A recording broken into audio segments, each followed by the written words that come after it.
You're tuned in to Our NC Radio, your weekly update on everything Forsyth County. Join the conversation as we meet the leaders shaping our future and the issues that matter most to you. Stay connected every week as we dive into what makes our community tick. Okay, well, welcome to episode 11 of the podcast. I am joined by Ryan, president of Central North Carolina Wild Ones. Thank you so much for joining me. I'm really excited to kind of talk about native plants and all the great things that y'all are doing. How I'm familiar with Wild Ones is I'm definitely kind of like a crazy gardener guy, and I enjoy native plants. I love watching birds with my daughter and attracting like pollinators and kind of doing what I can to kind of help the environment out in my own little way. And I've been to plenty of Wild Ones talks, and I follow stuff online that y'all post. I think it's fantastic what you do. And so I'm really excited to get you on and kind of talk about Wild Ones and, you know, bring some interest and kind of awareness to the stuff that you guys do. Thanks for having me on. I'm so excited, and I never really thought I was going to be on a podcast. A coworker and I always joke about, we're on a podcast working remotely, so it's fun to be in the real deal. Yeah, no, of course. Well, welcome. So I guess for people that don't know much about Wild Ones, tell me a little bit about the organization, the mission, what the role is that y'all play, here in Winston-Salem. Sure. Yeah. Wild Ones was created in the Great Lakes by a woman up there. I'm not sure of her name, but she created it, and there are now chapters across the United States. Whenever I first saw Wild Ones, I thought, these are the people that are planting things. They're getting their hands dirty. I was so excited to get involved. And every Wild Ones chapter is different. So there's chapters, sometimes multiple chapters in one state, and they all do different things. So the main goal of Wild Ones is to advocate native plants being used in landscapes, because why not use some native plants in your landscape? Sure. Yeah. Yeah, of course. And that's a great thing to kind of, I guess, start on native plants, right? So when you say native plants, like what do you mean exactly? Yeah. Something that's native to North America? Yeah, sure. Something that's like, do we drill down all the way to like specifically here in Winston-Salem? Like, I feel like how do you choose your describe adventure. it? Okay. And people have a lot of definitions for what a native plant is, and there's a lot of ways to implement, using native plants in your yard. You might only have ornamentals and turf grass in your yard, or, and so to me, having a North American native is fantastic. And you can go as deep as you want to.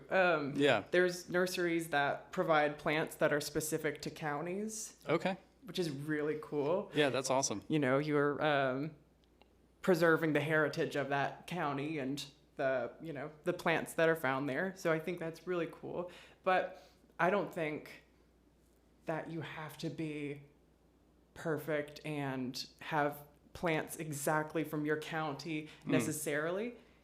As cool as that is, I think that having plants that are beneficial to wildlife around you is amazing. And that's what I wanted to ask you. It's like, native, what's the deal with native, and why is that important to plant native? Like, is it other than just to say like, hey, this is from the area? Yeah, like, not only is it a flex just to be like, this was here, right, for millions of years. And I mean, that's really cool, and it feels really special. But not only that, but you're helping out all of your friends outside, all of your more than human friends that live outside with you. And when you're using native plants, you're putting back together communities that work together in a system. And one thing I love is, when you put plants together that have been together for a very long time, they work together and they have a certain cohesiveness. And I think they're really beautiful. And something I apply with, this might be a little too specific, but in my own landscapes, I love, the closer to the house it is, maybe the more showy, something that might not be from the woods or from the field, but it's something you like, it's just a pretty plant and you love looking at it, and it might not be from, that exact spot, but it's cool. And the further away from your house is where you might landscape and treat it more like a state park. You would look at a state park, if you lived in New Mexico, you wouldn't try to make your landscape look like you live in Pennsylvania. You live in a very different place, and I think you should celebrate where you live. So that's kind of the way I've been looking at it. If you want to do your landscaping away from your house, make it look like a state park close by that you love. Yeah. And so that's great advice. Yeah. So like essentially what you're saying is like, native plants serve more than just the aesthetic purpose. Like they're part of a community, and that's one thing that kind of blew my mind when I first thought about it, because I was like, I felt like I suffered from this, but like just being blind to plants, like, and even from a young age, right? Like and I'm kind of finding this with my daughter too. Like we're attracted to movement. We've got the things we notice are the things that are alive and living and breathing, and maybe have like cool, I want to cool dog spots ear that. I want to dog ear the movement part. Yeah, and keep on going. Yeah, but it's like, when we think of nature, we think of somewhere where we go to. We don't think of ourselves as being a part of nature or like living in nature, and we kind of get blind to the stuff that's around. That's, that we're playing on, as far as like, like what you said, turf grass, right? Yeah.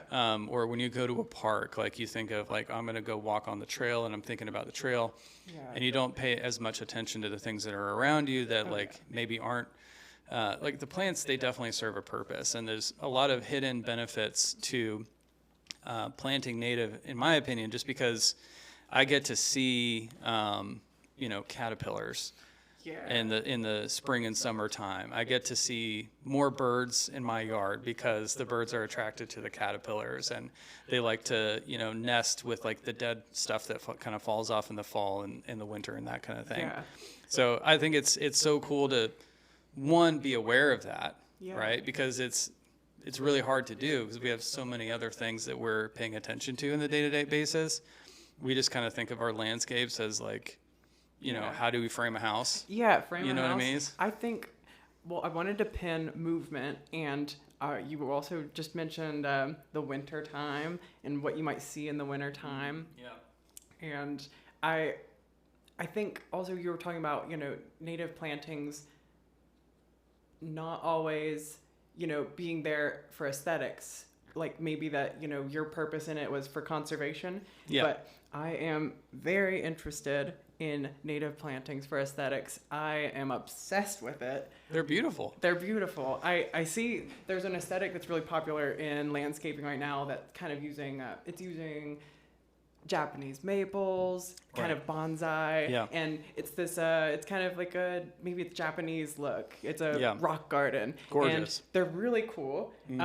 And for me, I'm always surprised that there's not more of a movement for people that want to, celebrate the heritage of, where they live. It seems like we mostly have Chinese and Japanese ornamental shrubs and, ornamental shrubs from every other country well, we think but it's our own. Exotic. It's special because it's not from here. But nowadays, it's very special and exotic to have things that are actually from here. Yeah, and it's very strange. A lot of the plant names, the common names, will say something like common toadflax or common this and common that, and all these things are becoming less and less common. So right. Yeah, it's wild. When you're talking about, they do a much better job like naming exotic plants, I feel like. Yeah. I don't even know if this is a plant, but like dragon flower. They'll be really panda, flashy. So they'll be very flashy, like very Tree showy. of Heaven will be. Exactly. It will be a very flashy name, but the plant smells terrible. If you ever crush a leaf, it smells like peanut butter. Anyways, that's a long tangent. I just have to say, I think that I am going to have the prettiest gardens in all of Winston-Salem because of my use of native plants. And am just bragging right now. So let me get you back on track. Sorry. No, that's cool. And, this is definitely one of those things that I would love to have maybe some accompanying pictures and examples of Yeah. some of the stuff we're talking about. Yeah. I can put that on the Facebook group. Yeah. So if anybody's listening and is interested in what do you mean by X, Y, and Z? Like, we'll make sure we get some pictures there so you can appreciate and kind of get a visual on what we're talking about here. But I'm interested to understand, bringing it back to wild ones, and we were talking about native plants. How did you get into native plants? Right? Like, Sure. I'm just curious because, like, for most people, it's something they maybe stumble upon if they, read an article somewhere or they hear something on a podcast, hopefully. But, not everybody goes around there and they're like, oh, that's native, that's not native. We don't even think about this kind of Right. stuff. So, like, how did you get into it? I think so I know how I got into it. It was, my neighborhood had a 10-acre lot. It was actually probably 15 acres of woods, and it had always just been there. And a creek, the head of the creek is in those woods, and that creek goes through my yard. So the woods got mostly clear cut. They left, I think, like 12% is what they're required to leave. Okay. So, and they left it at the bottom of the hill, where they built some retention ponds. So, there's some sycamores that they left, some things that like the bottomlands. And, but once they got to clear cutting, the creek in my front yard just turned bright orange. And Oh, wow. it was startling because I had lived at the house and been through many storms, and I'd never seen it turn that bright. I mean, creeks are meant to move sediment. That's what they do. It's the whole thing with them. But when you see so much solids in the water, there's laws against it. Yeah. There's a ton of stuff that's supposed to protect, the fish and all the wildlife that's in the creeks. So I got pretty nervous. Not only was it like harming the creatures down there, but also I was worried about erosion too. Sure. And so at that point I thought, okay, what can I do? And I started looking at companies that, do, what is it? Creek, Like erosion control or yeah, something they like do, that? like, I should know this, riparian buffers. They do, Okay. basically, like, anytime someone's doing something with a utility near a creek or anywhere, they have to make sure they have enough plantings and, like, plant material there to keep it from eroding. So when I reached out to them, they said, you should call this in. This is not okay. And I never ended up calling it in. I ended up buying a bunch of trees. So I bought, I think, like almost 100 trees, and I planted 30 of them around the retention pond. Yeah. And it was just clay soil. I planted a bunch of willows, and it was just the thing I thought I had to do because there was just mud all over. Yeah. So that got me into native plants. That's a pretty in-depth situation giving you there, but No, it's helpful because it's unfortunate that that's kind of what. yeah. Well, what I wasn't got going to you go into it, back but- with crepe myrtles. I wasn't going to go back Right. with like a camellia. I just didn't. Right. It didn't seem like a proper tool for the Sure. job. Sure. When I looked up like what plants normally stop erosion, it was like willow trees and things that grow in bottomlands. So Gotcha. I just went back with the things that I knew would happen eventually anyways. I just Yeah. wanted to speed the process up. Yeah, well, it's interesting that you say like the right tool for the job too, because like plants kind of are Yeah. like they all serve a purpose, you Yeah. know, which is really cool to think about. Yeah, so an example of that up the street from me, they're continuing to develop in another little area over there, and they, I guess, accidentally took out too many trees, or they did something, and now they're actually having to build a retaining wall, and it wasn't originally budgeted to have a retaining wall. It's just that they took out the trees, erosion became a problem, and now they're actually having to build a wall where those trees were doing the job.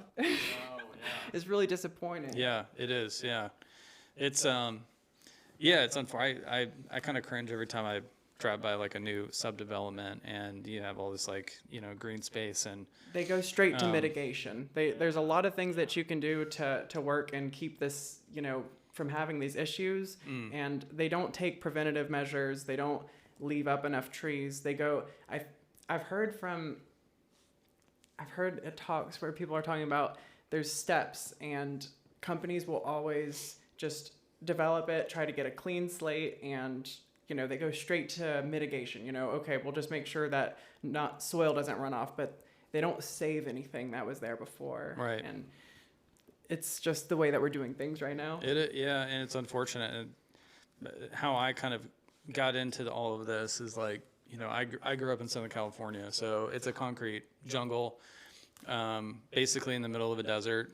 I grew up in Orange County, so it's like, on the coast, but there's a lot of cool native plants out there, but the only issue is like there's very little space. Property is at a premium, and moving out here to North Carolina, I was like, I called my mom like the first day I drove, like during the day, because I drove home from the airport and it was night, and then like the first day I drove on the highway, and this is in Wilkesboro, and I was like, Mom, there's like trees everywhere. Like, this is crazy. It's like green, and it actually, the air kind of smells nice. Like, it's not like dusty and gross and gray all the time. And it's like beautiful. I fell in love with, and I was, it's for me, like preserving that, like not just, oh, hey, we have got a bunch of trees by the roadside, but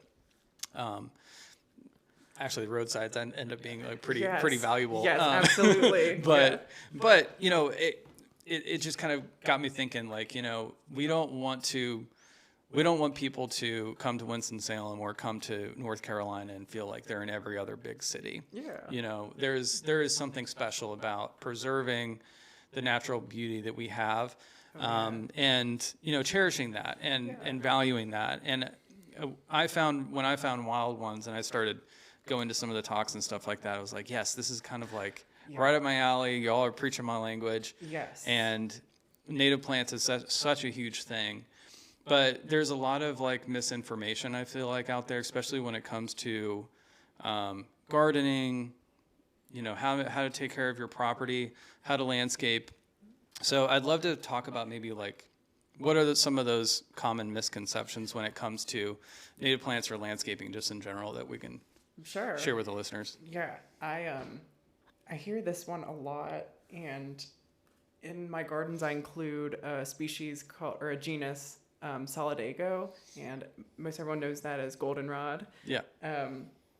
It's commonly mistaken for ragweed or ambrosia, which is a species which pollen gets up into the air and gives people, I think it's hay fever, people call it. But people have allergies to this other plant that is often mis-ID'd as goldenrod. So I think I said that backwards. I think goldenrod.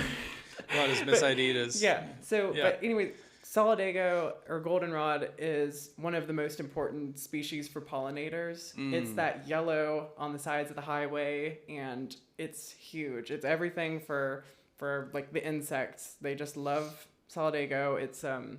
It's considered a keystone species. So without it, you lose a ton of species that depend on it. And without getting too nerdy, what is a keystone species? And maybe we should also mention like how to identify, like I don't even know like what you're talking about, but like okay, a color yellow, is it everything that's yellow is not like how do we identify what resources?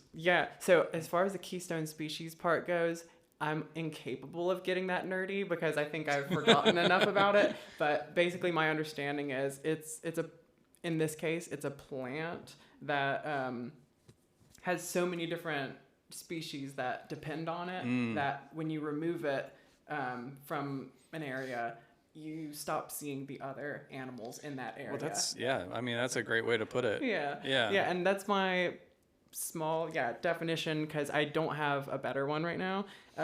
Goldenrod is a composite. or it's part of the family Asteraceae, and those are it's just a fancy name for flowers that have a compound head. So it's like one, maybe it's called a peduncle. I can't remember the exact name of it, but it's basically the flower head has a ton of flowers on it. So think of like a sunflower. If you've ever seen a sunflower, it's got those petals on the edge, but then in the middle, there's just a ton of flowers, and all of those flowers turn into sunflower seeds. So each one of those seeds came from a flower. That's an aster. And goldenrod looks nothing like sunflowers. It's it looks like this yellow plume coming off it's like a little more wispy. And it's pretty tall. It can be tall. Can get kind of leggy. The ones on the roadsides you'll see is usually Solidago altissima and Gigantea.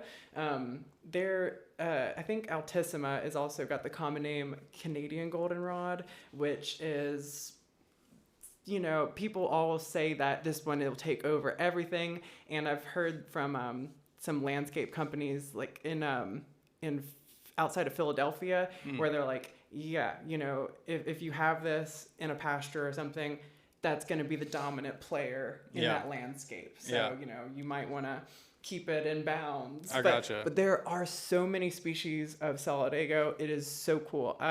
In Miller Park, I have a garden there that I'm stewarding, and I put in a Solidago called Solidago odora, which is anise-scented goldenrod. And nice. The plants that are going to this garden, I keep on thinking to myself, like, this could be a garden for the blind, because there's so many things going into this garden and smell and that, like if you crush the leaves of it, it might smell like anise. If, you know, I've got it's cool. This is so cool and interesting. And like, so I've got a little girl. She's 2 years old.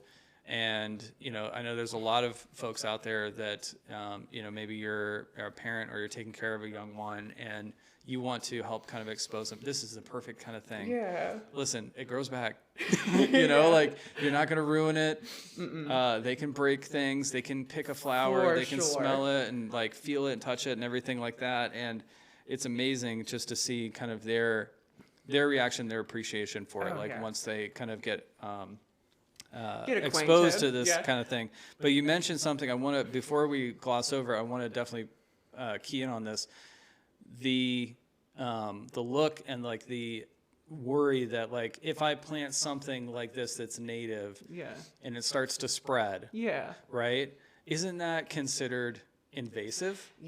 So it would not be invasive, but I like the use of the word. It's a catch of a technicality, right? I like the use of the term because it's like exactly what you're saying. Like, oh my gosh, it's invading. But so in this case, we since it was here first, it can't really invade because it's always been here. And things like goldenrod, they have wind dispersed seeds, so they move around. But goldenrod can never be invasive. It can be rambunctious. It could be rowdy, but never invasive. It's kind of interesting because like we think of we want to put this little we go to these like curated gardens and you see here's the little label and here's the area for this plant and then here's another little label and here's the area for this plant. We think like our gardens should also be the same way where it's like everything has to be in its own little spot, but I find it more beautiful to like just see a field of flowers just in a mix of stuff. And because these are plants that are beneficial to not just us and like our appreciation, but the wildlife around us and the birds and the insects and everything that are relying on these species of plants, the more the better. Not necessarily like, you know, it's not going to harm anything really. I think what you're keying into is the block plantings. And that's a very popular way to you know, plant a garden or a landscape. And we see both with, I think it's called the new perennial movement. And the new perennial movement is not exclusive to native plants. But when I'm doing it, it's exclusive. But the new perennial movement, it includes block planting, and that looks really good. Well, and so does like matrix planting. It looks like kind of what you would expect to see when you're out in the mountains out in the or mountains. Something. And it's got, there's a lot of control to it. It looks controlled, but when you're doing something like that, you have to be really careful about what plants you use because like the behavior, the habit of these plants, like Some plants are going to be aggressive colonizers. They're going to move across the landscape.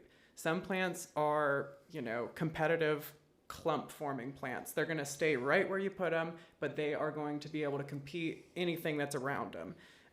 Having that knowledge about the plants you're using in your garden lets you have a garden you can have tons of different things, but they have to complement each other. You have to understand, well, I'm not going to put two aggressive colonizers right next to each other because they're just going to lean all over each other, right, and it's going to look a mess. It's all about having fun. It's all about, there are choices that you can make and things that you can learn about them to where you end up with a really good aesthetic, and you still have all the other things. You still get to have all of the benefits, but giving it that control gives it kind of this authentic, like it looks like a garden still. Yeah, I like it. Yeah. It's very cool. Very cool. Yeah. So, obviously, resources like Wild Ones is a way to kind of get better educated on this kind of thing. It seems like there's a lot, if you really want to kind of sink your teeth into this kind of stuff and go deep, the rabbit hole, it seems like, is I might be going deep. a little bit too deep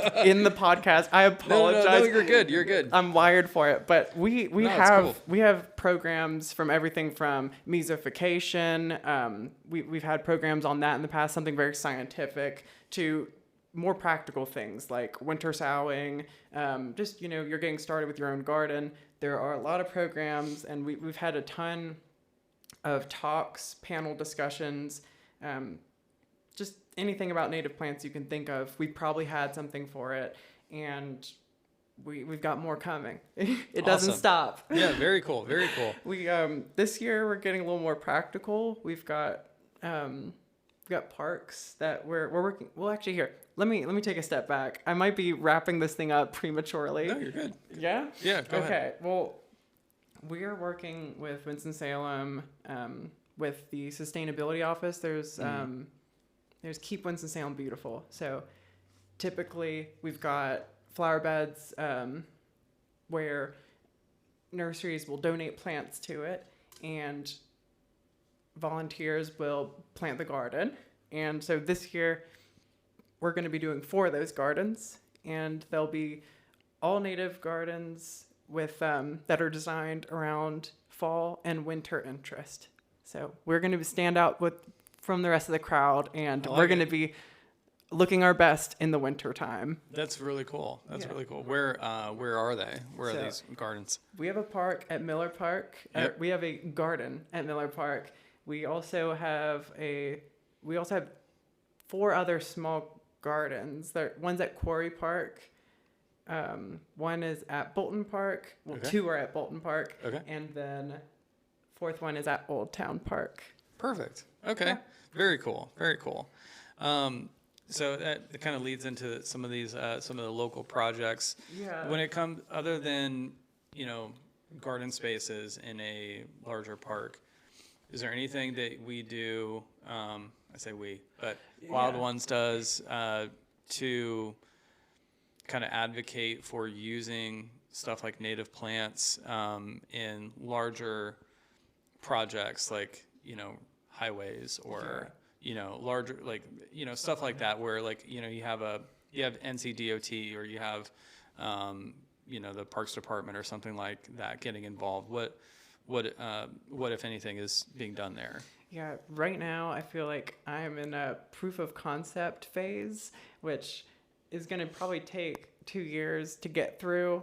But as ambitious as I am, I want to kind of have the evidence, the proof of the beauty and the ease of maintenance. And I say ease of maintenance, it's not no maintenance.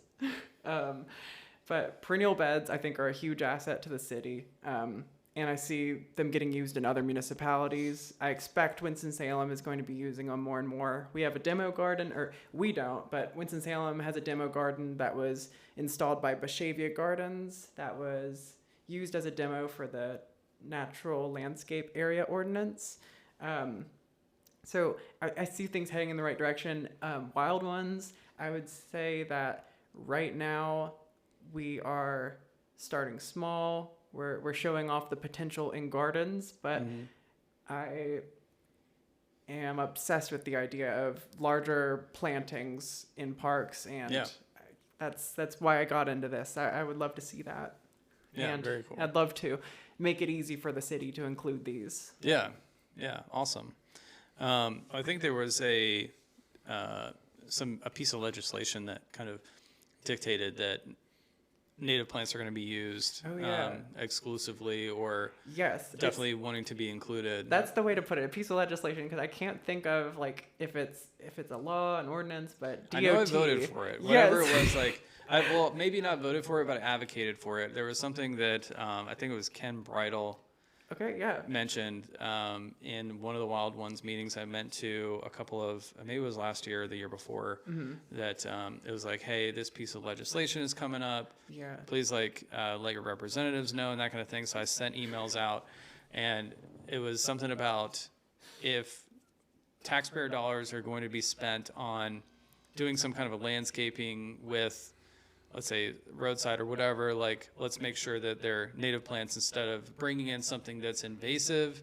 Yeah. That would be probably the worst, but also something that's not necessarily going to add to the ecosystem Yeah. in the area. And I'm pretty sure that got passed, but yeah, I was super excited to see stuff like that happening. I think that's so cool. Like, when people that are passionate about something, like, make a positive change and an impact on the community, I think it's really special. When they get their way. Exactly. Yeah. And it's not like it's hurting anything. Like, it's not like anybody misses English ivy and Bradford pears or I know. that kind of thing. Like, yeah, true.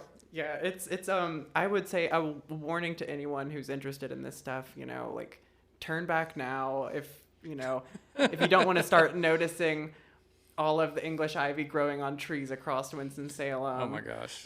I mean, maybe you're already seeing it, but there's a I better see it way. everywhere. There's a better way. Yeah, I was talking to a buddy of mine. I think it was last year.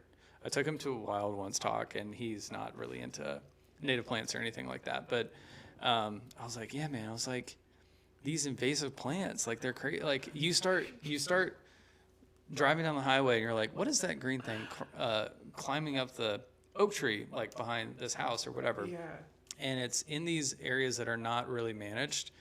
Like, I think of when you get off of Solace Creek Parkway on Business 40, Yeah. and you're heading up, and on the right-hand side, you can get off and go to Stratford Road, or you can go to the hospital. Yes. And you look to the right, and it's like nothing but English ivy, crawling up every little tree and crevice and everything like that.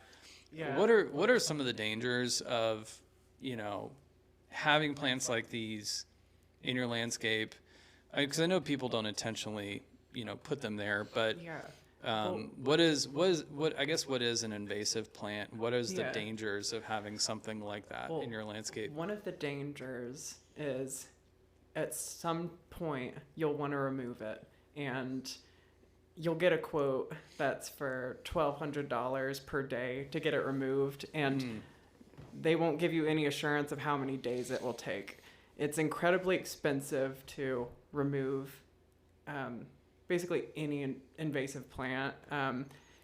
Kudzu oftentimes is looked at as being impossible to remove, with a ton of persistence and, like, heavy equipment, and maybe helium, maybe fifth graders with scissors. There's a ton of Oh my gosh. people will say goats, but basically wild. you're looking at a huge project that costs a ton of money. Miller Park has been a place where people have tried, Audubon has tried, a lot of contractors have worked at removing them, and it hasn't been successful. We're looking at doing another round, but it's something that doesn't always get finished or doesn't get completed. And if you do complete it, most of these plants are dispersed by birds, so Yeah. they will be back. It's not a one and done. It's something that's going to have to be added to maintenance now, So an invasive plant, like kudzu, like English ivy, like tree of heaven, these are plants that don't bring very much value to our ecosystems. I would say they actually take value out of it. They actually will they harm our ecosystems.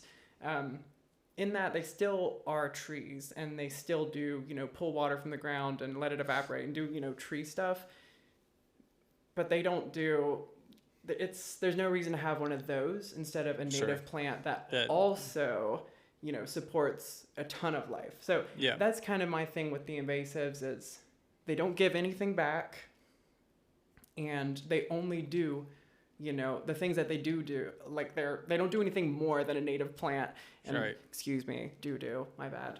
No, you're. I guess that happens. No, you're good. You're good. No, it makes sense. So like basically, we have a plant that is taking up space that could be used by something that's really Yeah. beneficial. Yeah. And it's not adding much. I mean, sometimes people like the way they look, or Yeah, a lot of them have cool obviously stories. there's a reason why these plants are out here is because Yes.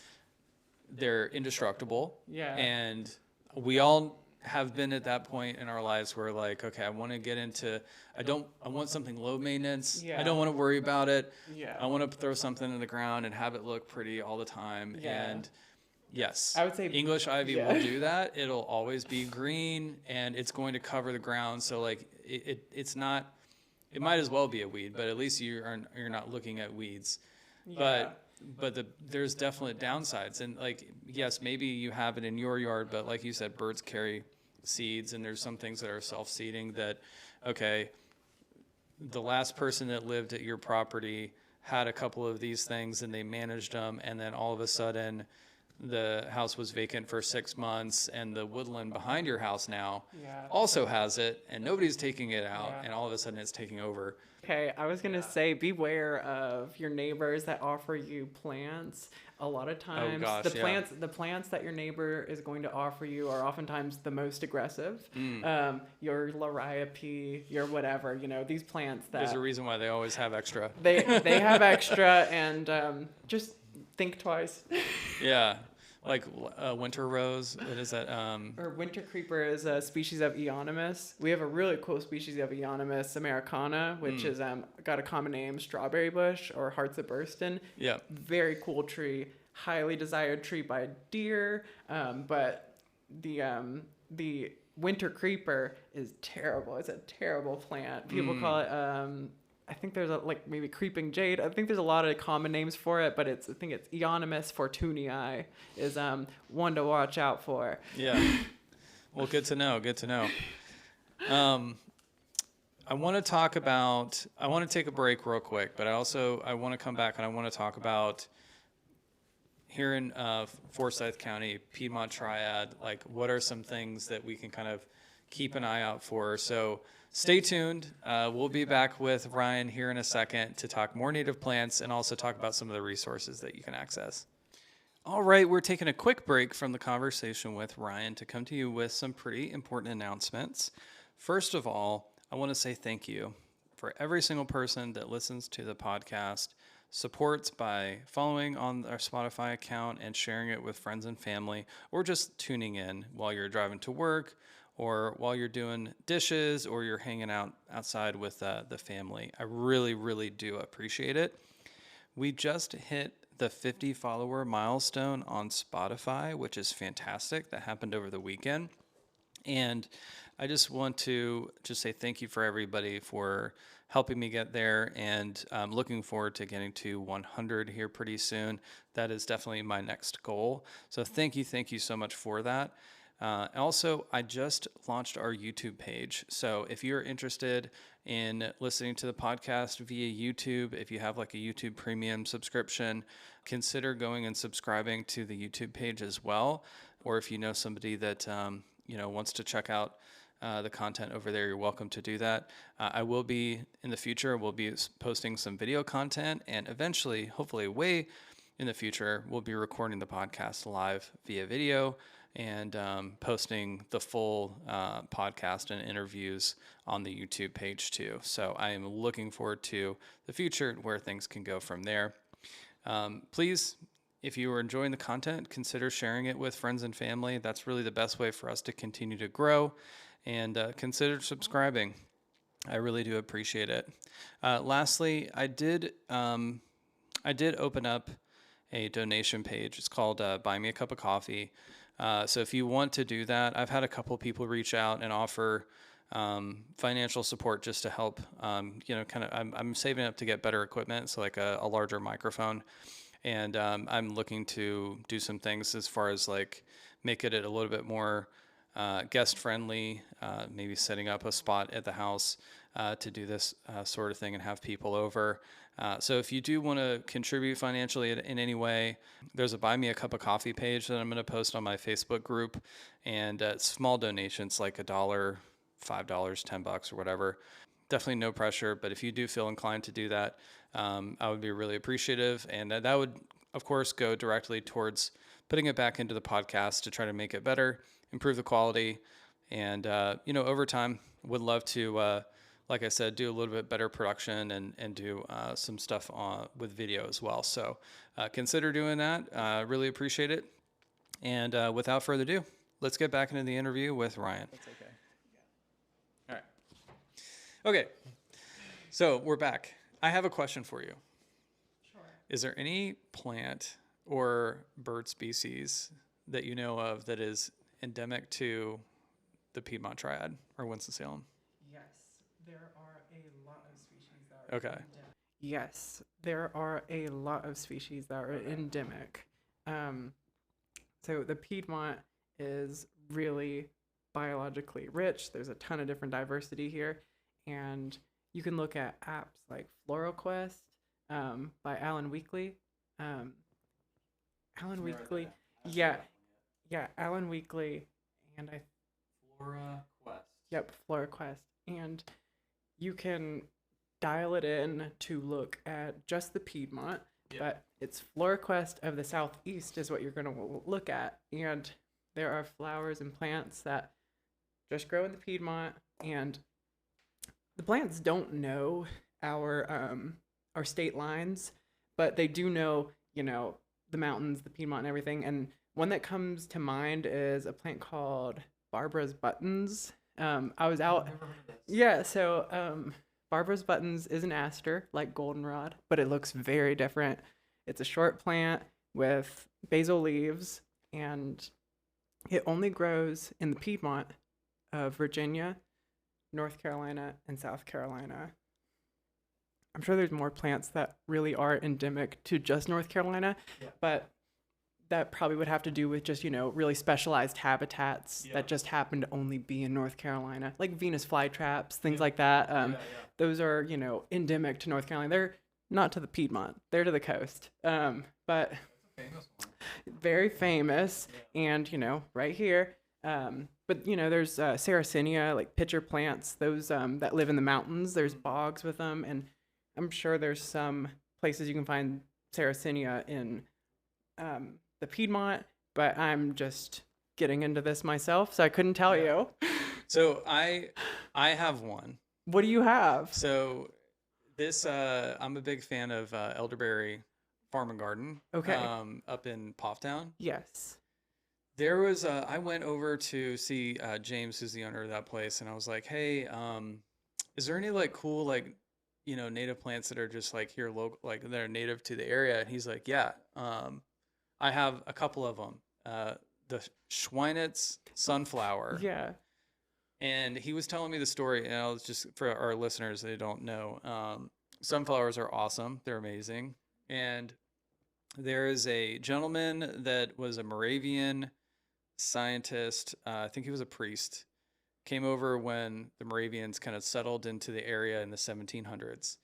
And his last name is Schweinitz, and he's like one of the fathers of modern mycology, studies of fungus and mushrooms and all this kind of stuff. Cool. And he named a sunflower that is specific to like the Winston-Salem area. Cool. There is around 20 natural not habitats, but like natural populations. Yeah. They're all around the Winston-Salem area. Cool.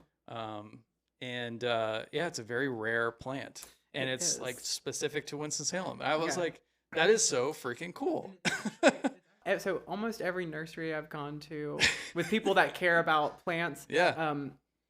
they seem to have been gifted this plant by Yes. somebody. Somebody, it's Which not, they is never bought which it. is how I got it. Yeah, By the way. it's never been sold, so I guess that's okay. But most people, I guess, are, like, they just seem to get it. Which is kind of like, isn't that kind of counterintuitive? Like, That it's, here's yeah. something that's like you're not. Well, I guess It doesn't makes have value for people to poach that plant, though, because Right. if you look it up on North Carolina's toolbox, like North Carolina State Plant Toolbox, Yeah. it even says in there, like, don't put this in your landscape. And I think that maybe it just has some quality that someone said, this is not a good landscape plant. I don't know. Does it have like a tuberous root system that is aggressive? I don't know. Something like that. But Something like that. Yeah. But yeah, like if it's a plant that's like native to the area, it does have, benefits to, Yeah. and like you would think like, and I always heard it's Mecklenburg. Rare, like, I always heard that it was around Mecklenburg a lot, and Mecklenburg? that was one of the reasons it was incredibly at risk, is because of all the Yeah. sprawl in Sure. in Charlotte. Yeah. But it makes sense that it would be here too, because we're just 80 miles north. Yeah. So Yeah. So yeah, I was like, that is so neat, and it's like a Yeah. story to tell. Like when you have people over and you're like, hey, check it out, look at this Yeah. plant. Like this is something that's a little bit more rare, and yeah, yeah, I think that's really neat. Helianthus Schweinitzii. Yes, yes. Yeah. See, I don't know the scientific names. My plant knowledge is a little bit superficial, where I know a ton of scientific names, but I'm always more impressed with people that are, knowledgeable about how it is medicine, or, how it behaves in a garden. So, like that. the scientific names can help you dial in on the correct plant. Yeah. And after enough times with common names that are duplicates or confusing, you just give up hope and you just go straight to the scientific names. Right. Which makes sense. And when you get it really into it, like that's the correct thing to do for sure. Once you've gone completely insane. No, not at all. We love our plant nerd friends. Thank you. Yes, they're amazing people. All right, so we've talked about quite a lot on this episode. We have to edit a lot. Like if somebody just like was randomly tuning in and they're like, oh yeah, well he was talking about food insecurity, and we were talking about the mayor, and then all of a sudden like we're more than knee deep in plants, native plants, and all that kind of stuff. Well, welcome. I didn't warn you, but we're here. So it's happening. It is happening. If somebody is listening to this is like, this seems really interesting, and I didn't know a lot of this stuff, and I'm kind of curious, like I would also like to kind of maybe get involved and kind of take a look at is there any events that you have, or any like meetups or anything that you could recommend somebody that is listening that wants to kind of get a little bit more involved, maybe take that next step? Yeah, I like saying kind of want to get involved, because you just want to stick your toe in. You're not like wanting to commit to the whole thing. And I would say our Pints and Plants meetup are a really good thing. We don't even talk about plants the whole time. A lot of it, is just... That sounds fun. Yeah, it's just we're meeting up at restaurants and bars across the triad, trying to support local establishments. And so we're meeting up and we're talking about all things plants, but also just garden struggles, life struggles, whatever's going on in your life. We're just out to get dinner and kind of build some community. Nice. In this community. Yeah, very cool. Very cool. So do we know when the next one? So we're doing maybe 4th Fridays and 2nd Sundays. Okay. This Sunday happened to be Super Bowl Sunday. We didn't realize it was Super Bowl Sunday until a couple days ago, and we just didn't know. So we're gonna skip that. We're gonna skip this one. Friday. Yeah, and our newsletter will be we will be publishing where that place will be. We don't know yet. Okay. And we're open to recommendations. Okay. Very cool. So if somebody wants to follow along and figure out when that is, or wants to jump onto the newsletter, how would they do that? How do we find Wild Ones here? So I found Wild Ones by typing in Wild Ones Central North Carolina.com,